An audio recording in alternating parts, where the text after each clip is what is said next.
1వ తారీఖు నుంచి ఈ నెల 1వ తారీఖు నుంచి నిన్నటి వరకు ట్రీట్మెంట్ అయింది. పాప పొద్దున ఎక్స్పైర్ అయింది, చనిపోయింది.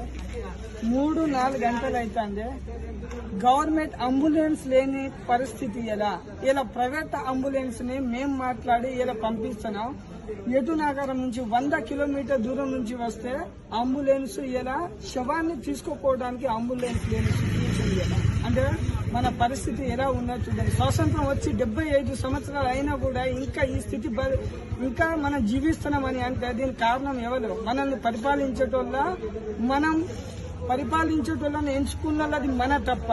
ఇలా కొంతమంది ఇలా రాజకీయ నాయకులను వీళ్ళు ఫోన్ చేస్తే చెప్పిండ్రట వాళ్ళకు రాబోయే కాలంలో సమాధానం చెప్తాం, 1 గంట తర్వాత ఫోన్ చేయండి, మేము వెహికల్ పంపిస్తాం, లేకపోతే మీరు వాట్సాప్ చేయండి, లేకపోతే ఏదైనా పంపించండి, 1 గంట తర్వాత చేస్తా అని సెల్లు స్విచ్ ఆఫ్ చేస్తున్న రాజకీయ నాయకులు ములుగు నుంచి ఇలా చేసిందట.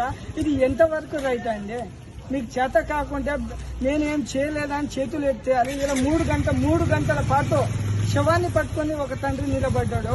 సిగ్గుండాలి. ఎలక్షన్ అప్పుడేనా గుర్తు వస్తారు వీళ్ళు? ఇటువంటి టైంలో గుర్తు రారా మీకు?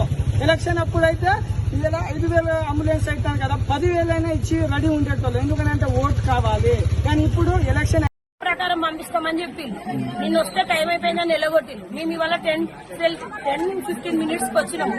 ఇప్పుడు కంటైనర్స్ లేవని మా అబ్బాయి నిలగొట్టారు. మా అబ్బాయికి బ్లడ్ లేదని మా గవర్నమెంట్ హాస్పిటల్లో జాయిన్ చేసుకోమని ఇక్కడికి పంపించింది. ఇప్పుడు కంటైనర్స్ లేవని నిలగొట్టాలన్నారు. మరి ఏం చేయాలని చెప్పండి.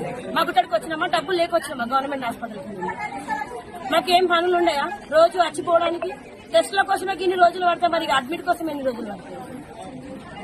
అసలైన తొలి వెలుగు. ఫాలో వాట్సాప్ @తొలి వెలుగు official.